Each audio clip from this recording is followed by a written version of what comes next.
આજે નાના ટીમલા ગામે કોળી સમાજ તથા ઠાકોર સમાજ એકત્ર થઈને અમારા બંધારણની વાત કરી અને બંધારણ રીતે બધાને ચાલવાનું એવો બધાને આદેશ આપ્યો અને આવતી ચૂંટણીઓમાં અમારો સમાજ 50% છે તો દરેક પક્ષમાંથી અમારા સમાજને પ્રભુત્વ મળે એવું મારું કહેવું છે। લીંબડી તાલુકાના નાના ટીમલા ગામે સમસ્ત કોળી તથા ઠાકોર સમાજ દ્વારા સમાજના ઉત્થાન માટે ચાહે સામાજિક રાજકીય આર્થિક સમાજના ઉત્થાન માટે આજે એક મહાસંમેલનની બેઠક કરવામાં આવી હતી। આ સંમેલનમાં કોળી તથા ઠાકોર સમાજ ની પ્રગતિ કઈ રીતે થાય ચાહે સામાજિક રાજકીય આર્થિક લેવલે તેની ચર્ચા વિચારણા અમારા આગેવાનો દ્વારા કરવામાં આવી હતી અને મહત્વની વાત આવનારા સમયમાં આવી રહેલી સ્થાનિક સ્વરાજ્યની ચૂંટણી માટે જ્યારે લીંબડી તાલુકામાં 64% કોળી તથા ઠાકોર સમાજનું વોટિંગ હોય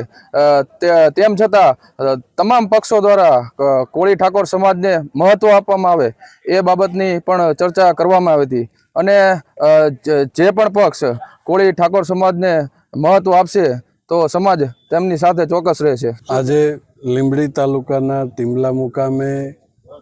52 ગામ કોળી સમાજની એક બેઠક મળી હતી। બેઠકની અંદર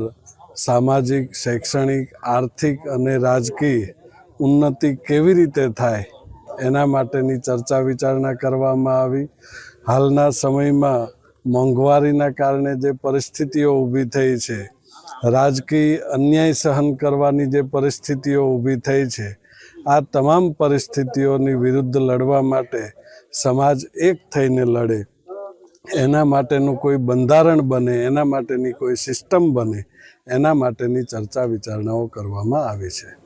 નવા બંધારણની અંદર જે સામાજિક રિવાજો છે એ રિવાજોની અંદર એક સૂત્રતા આવે, સામાન્ય માણસને પણ એ આર્થિક રીતે પરવડે એ પ્રકારની એક સૂત્રતા ગોઠવાય એના માટેની ચર્ચા વિચારણાઓ કરવામાં આવી છે। કોળી અને ઠાકોર સમાજ આજે એકત્રિત થયો છે,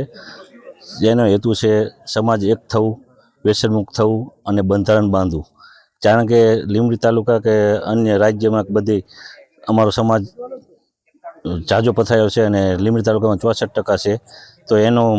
લાગણી અને માંગણી બેમાં એનું મહત્ત્વ રહે, એનું સ્થાન ઉપસ્થિત રહે એના માટે અમે આ સમાજ એક થયા છીએ અને સમાજ સંગઠિત રહે એના માટે અમે માંગણી કરી કે જે કંઈ સમાજમાં જે કંઈ વ્યક્તિ આવે તો સાથ સહકાર બધાય